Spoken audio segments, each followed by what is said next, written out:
First, you want to start by making sure that your paddle attachment is in the bottom of your bread maker, and then you're going to start adding your liquid. First, you're going to add your water, and then you are going to add your extra virgin olive oil. Now, with my bread machine, you add the liquid first. Not every bread machine is like that, so make sure you follow your bread machine's directions and see if you need to add liquid first or last. And then I go ahead and add my honey. And the original recipe called for 2 tablespoons of sugar, but I just do 1 tablespoon of sugar and 1 tablespoon of honey to sweeten it up. And then I go ahead and add my salt, and then my sugar, and then I will go ahead and add my bread flour. I make sure to use bread flour because it has the right amount of gluten for a good bread, so I like to use bread flour versus just regular white flour.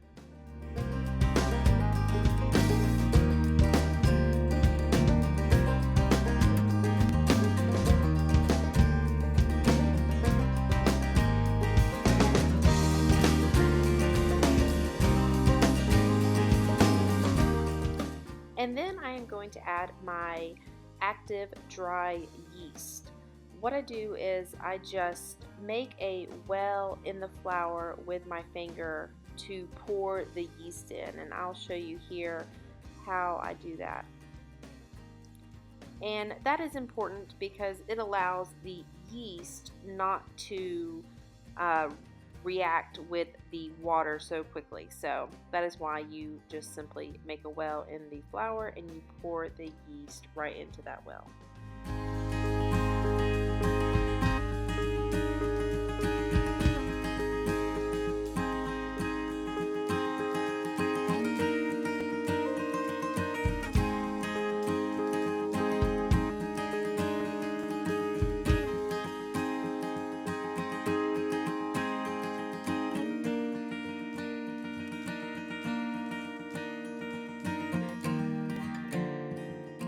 And now I am going to start by plugging in my machine. It's always good. And then I am going to select the dough cycle selection on my bread machine. I have a Breadman Ultimate Plus and I love it.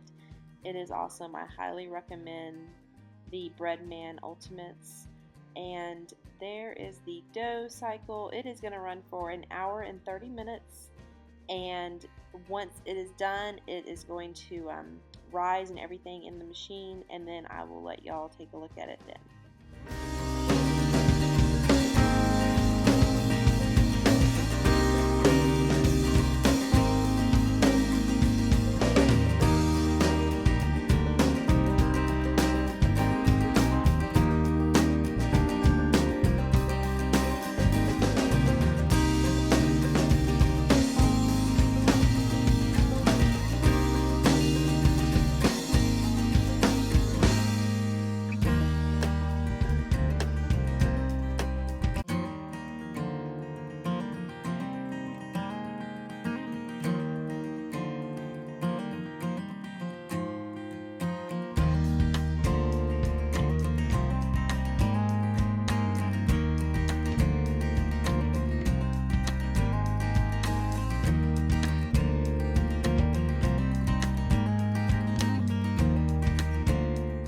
So here is my dough. I am taking the dough hook out and putting that back in there, and it has risen in the bread machine.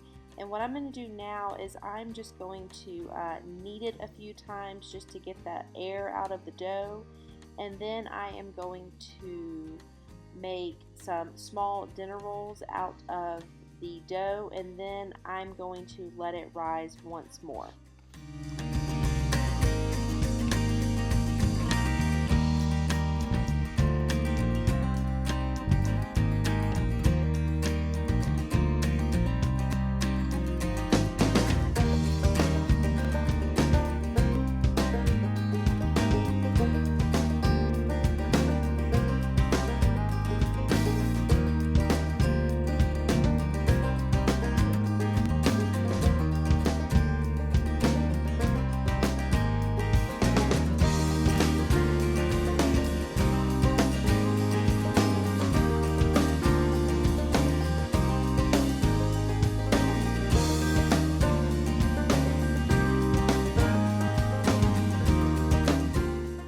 now that all of my dough is rolled out into dinner rolls, I am going to now cover it with a thin dish towel, and I'm going to place it in my oven for about 30 to 45 minutes and let them rise once more. This is what they look like after they have risen for a second time, and now they are ready to be put in the oven. I am going to bake these at 350 degrees for about 10 to 12 minutes. And here they are, fresh out of the oven. The way you know they are done is you just want to tap on the roll, and if you hear a hollow sound, then you know they are done, and they will soften up as they sit and cool. I hope you guys enjoyed this video. Thanks for watching.